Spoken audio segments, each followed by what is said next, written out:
Okay, picture this.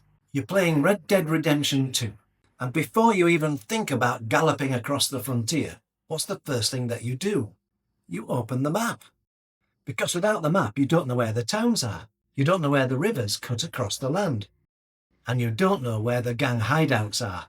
Most traders do the exact opposite. They jump straight to the 1 minute or 3 minute chart and start reacting to every candle. That's like trying to cross the frontier while staring at the dirt directly beneath your horse. You see every little rock and footprint, but you have no idea where you're going. And that's why traders keep getting stopped out. They are riding blind.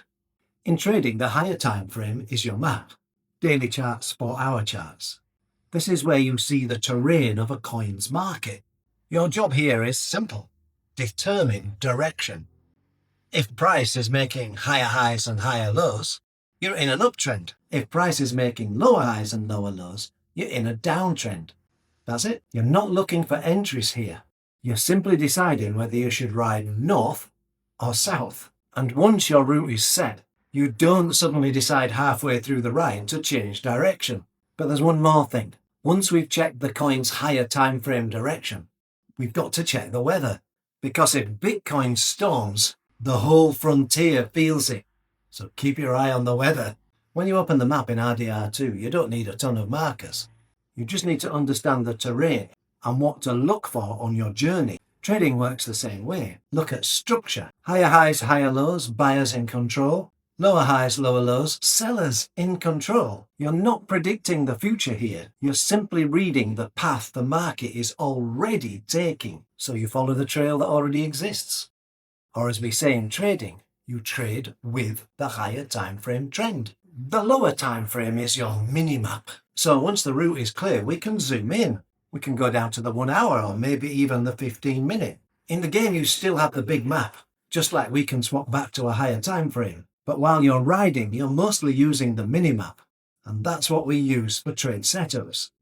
That's like viewing your immediate surroundings, the latest price action. But a key point here, lower time frames never decide direction. It only helps you enter the move that the higher time frame has already shown. Most traders make a mistake here. They jump from a daily chart straight to 1 minute. That's jumping from the map into a dust storm. A better approach is a 4-to-1 / 6-to-1 timeframe ratio. So if you did your higher time frame on the daily, you move to the 4-hour.